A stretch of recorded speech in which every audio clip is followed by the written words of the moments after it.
I was wrong about Nick Emmanwori. Even though we're just 3 full games into his NFL career, what we have seen from his play on the field has been nothing short of amazing. These last 2 weeks for Mike Macdonald were some of the most impressive defensive performances he has had since coming to Seattle, and in this video we're going to break down why Nick Emmanwori is really the key that made this defense take things to a new level. Let's jump into the film of Mike Macdonald's newest weapon. And we're going to start by talking about the biggest thing that I missed in my Nick Emmanwori draft evaluation. In college, on his tape, he was not a very physical player. He had the size, coming in at 6'3" and 220 pounds, and you would expect that that would make him a powerful, strong safety. But he didn't really show that on his tape. Emmanwori has played exclusively in the slot for the Seahawks and down near the line of scrimmage, just like the Hawks said after they selected him. But that plan doesn't work if he's not willing to be physical and aggressive and use his frame to take on blocks. Well, after showing basically none of that in college, Mike Macdonald has unlocked that physicality. That went from a weakness for Emmanwori in college to a true strength now that he's here in Seattle. And there's no place that we can better see this than in how he attacks screen passes. Let's start with this play against the Jaguars. The Seahawks are in their standard 2 high safety split field coverage look, and they're running quarters to the top of our screen. Quarters is a great coverage. Against these 2 receivers, it guarantees that you'll have someone to run deep with them, and is excellent at preventing deep and intermediate passes because you play them with good leverage. But it hurts you against the screen game because, again, in quarters, both the safety and the corner are going to be carrying these receivers with deep leverage and will not be available to help with the screen. After Emmanwori delivers the slot receiver to the safety, he sees the screen coming and begins triggering downhill. But if we pause it right here, we can already see that this is a disaster.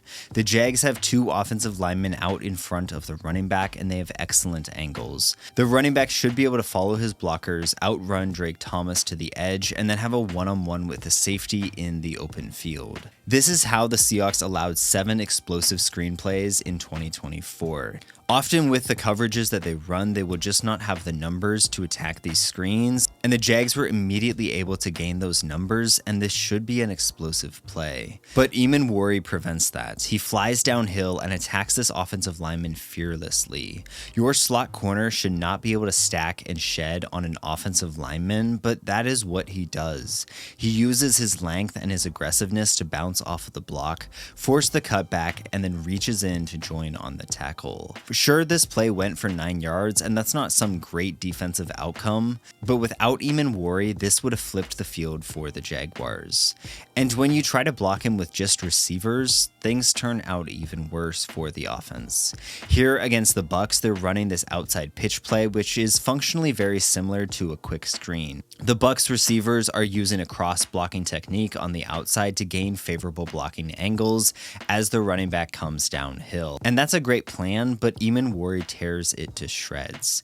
He quickly triggers downhill, not only beating his blocker, but also knocking the other blocker off of his path. After breaking through both of them, he jumps around the chaos in front of him and uses his length to secure the tackle. Let's look at one more, this time against the Texans. The Texans are in a 3-by-1 formation with a tight bunch to the bottom of our screen. And again, the numbers seem to look pretty good for the offense. With this tackle releasing, the first unblocked defender is again the free safety. Nick Emmanwori is being blocked this time by a tight end, and this should be a good matchup for Houston. But Nick Emmanwori blows up this screen as well. His impact on Dalton Schultz not only forces the ball to bounce, where the receiver is chased out of bounds after just 5 yards, but it also forces a holding call on the Texans in the process. Emmanwori has been awesome against screens, and the data shows this too. One of the few weaknesses of the Mike Macdonald defense is that they were susceptible to screens. Screens are best against heavy heavy blitzes, weird rotations, or off coverage, and Mike Macdonald specializes in all of these looks.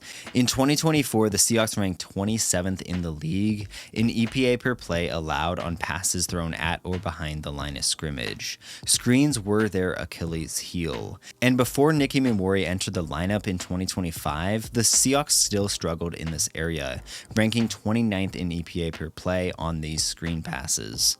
But in weeks 5 through 7 with Nick Emmanwori, the Seahawks have ranked 14th. Now, I know that doesn't sound too impressive, but out of the 24 games in the Mike Macdonald era, the Bucs game ranks 8th best against screen passes, the Jags came in at 6th best, and the Texans was 3rd best. So obviously this is a small sample size, but when the tape and the stats agree like this, you have to pay attention. Through his first 3 games, Emmanwori has already shown that he has an elite trait. Against screen passes, there is not another slot corner in the league that I would take over him. He has the size, the length, and the aggressive mindset to obliterate these screens before they can get going. And all of that applies to when he's defending the run. In the modern NFL, your slot player is not only required to be an excellent coverage defender, but he's also required to defend the run like he's a linebacker.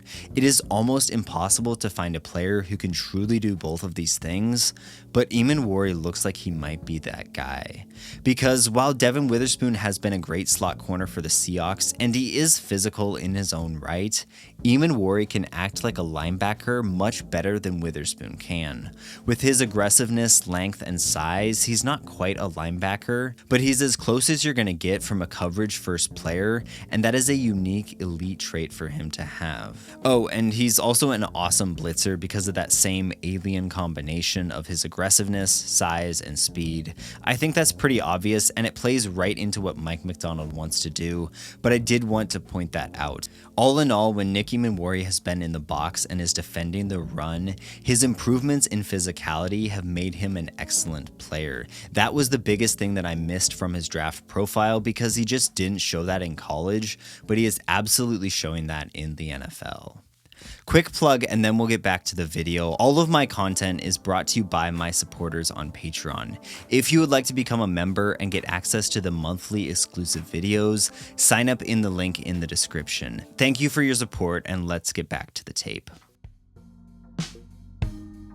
Nick Emmanwori has already resoundingly answered my questions about his ability to play in the box. Again, he didn't play with much physicality or aggression in college, but Mike Macdonald has him playing at a tremendously high level when coming down and attacking these blocks. Those questions have been answered.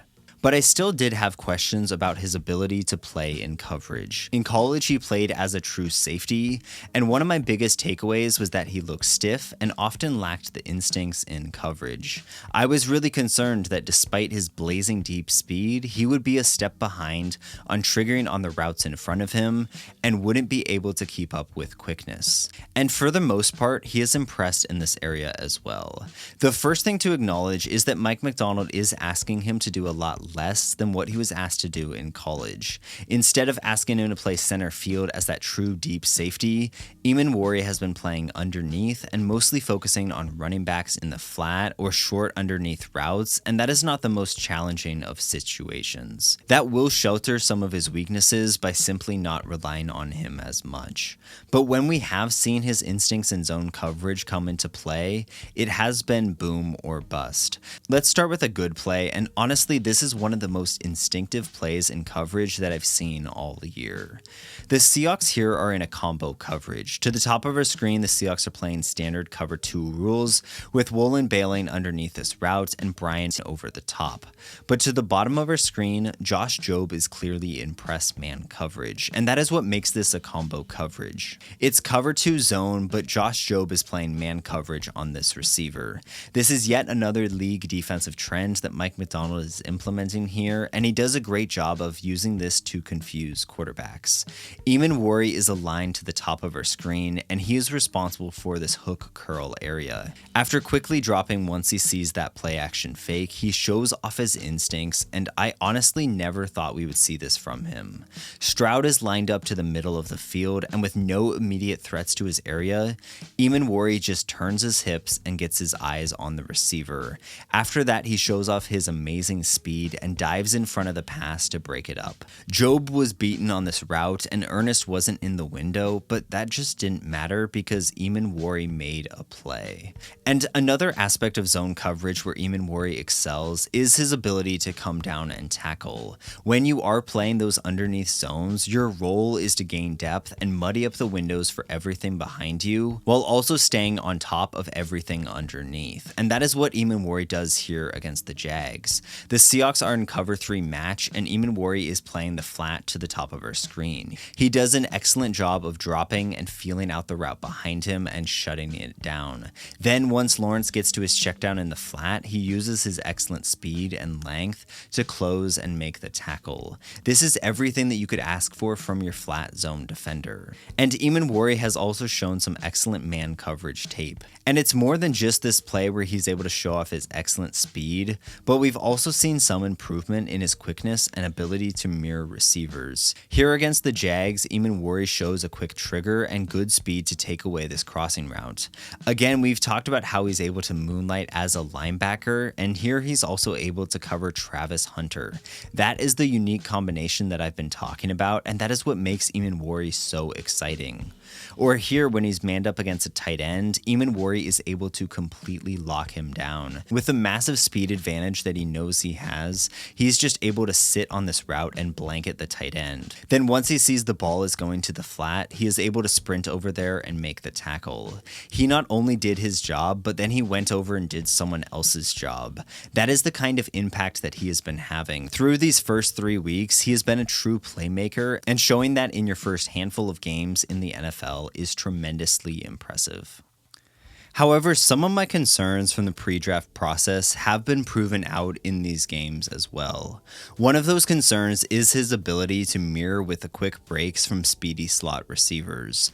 This is really the only clip where he was challenged in this way, and I do think it's safe to say that he didn't keep up on this play. This is something to watch as opposing offenses get more tape on him, and I am curious if they will start trying to isolate him more in man coverage. We'll just have to see how it goes in those situations. And we also have seen some glimpses of his poor zone instincts. While we have seen some excellent instincts that I just didn't think we would see this soon based on his college tape, this play kind of fits right in to what I saw on that concerning tape from his time in college. This is cover 6 from the Seahawks, and Emmanwori begins by getting excellent depth. And if we pause it right here, Emmanwori is in a great position to take away this crossing route.